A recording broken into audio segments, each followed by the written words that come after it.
Alright everybody, so here's the limbs close up. You can see that nice carbon fiber.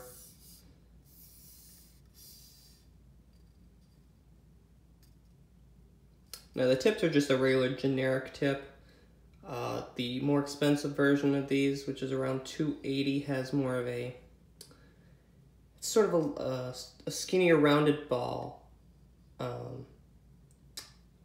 These are like your standard. It's hard to describe them, but these, you can find these on Aliexpress. Okay, so these limbs are the 20% carbon. 20% carbon. The other ones are 50-55. I wanted to test these out. I would have bought the other ones if I knew they were going to be this good. But these were around $140 on AliExpress. You could just type it in, ILF limbs, and you can probably find them pretty easy, or just keep surfing, you'll find it. So these were 42. So these were the 42-pound model, but that's on a 25-inch riser. So what I'm getting is, at 28 inches on a 17-inch riser, I was getting, I was getting 50 pounds. I think at 28 inches, I was getting 50 pounds, and then I was getting 55 at 30 inches. And, these are extremely smooth. If I knew these were going to be this good, I would have upgraded to the other one, and I probably would have bought, this and the other ones. Like, the draw experience is spectacular. Now, when I was doing the chronograph test, actually, I was bending down, and I smashed the bottom of this right on the sidewalk, if you can see that. So, something to know about these is these are a solid piece. Here, let's get the other limbs. So these aren't a lamination. What it is it's basically layers of like the carbon fiber soaked in resin. So what you get is basically one solid unit, rather than with laminations you have one layer glued to another layer, glued to another layer. Now what happens with the lamination ones is the delam part is you get one pull away from, right? So what happens is you get more a non-violent collapse of your bow, okay? This, however, if this was to ever go, I think it might be a lot more violent, sort of like a PVC bow I've had. Typically they don't collapse. Typically they shatter. I've had some that just went down and collapsed. Oh, I bumped you. But not, most of the time what happens is when they want to go, they go.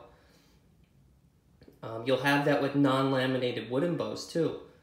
When they finally give, they don't sort of splint, they don't really collapse like a tri-lam bow would, but they splinter off, and it's very scary, and it could really get you hurt, as opposed to laminated version.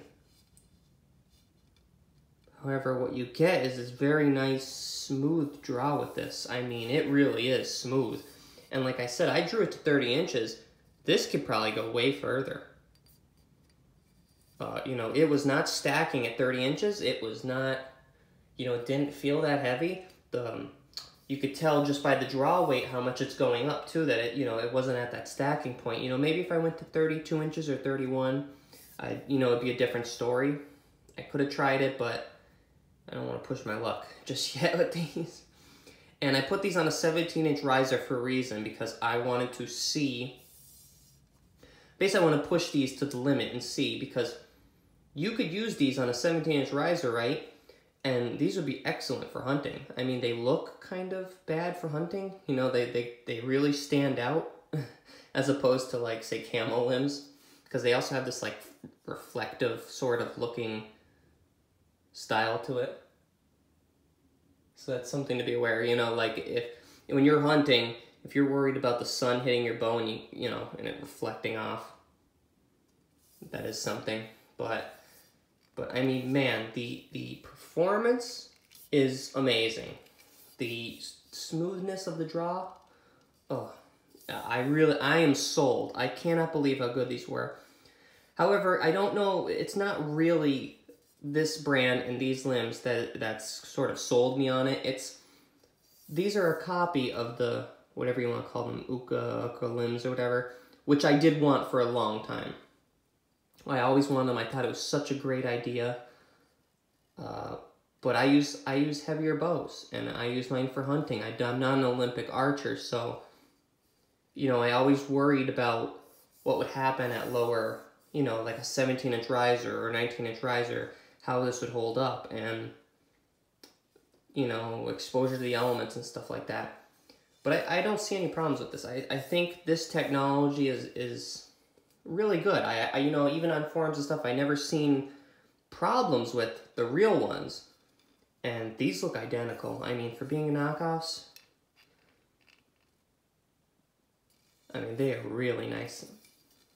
And like I said, you know, I don't want to tell you, you know, $100 or $140 isn't a little bit of money for a lot of people, but, you know, this would be a good test.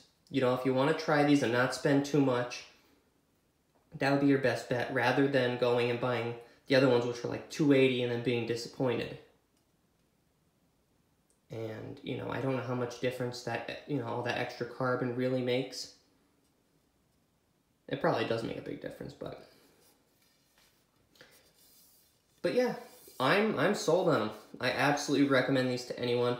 And, you know, even especially if you're an Olympic archer, I can only imagine how good these are, how smooth they are in a 25-inch riser with less stress compared to a 17-inch riser.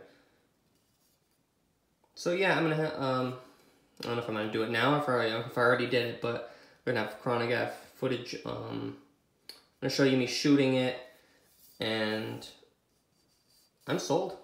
Seriously, I recommend it. I would get them, especially because I think they're selling out, and you're not gonna get the same draw weights.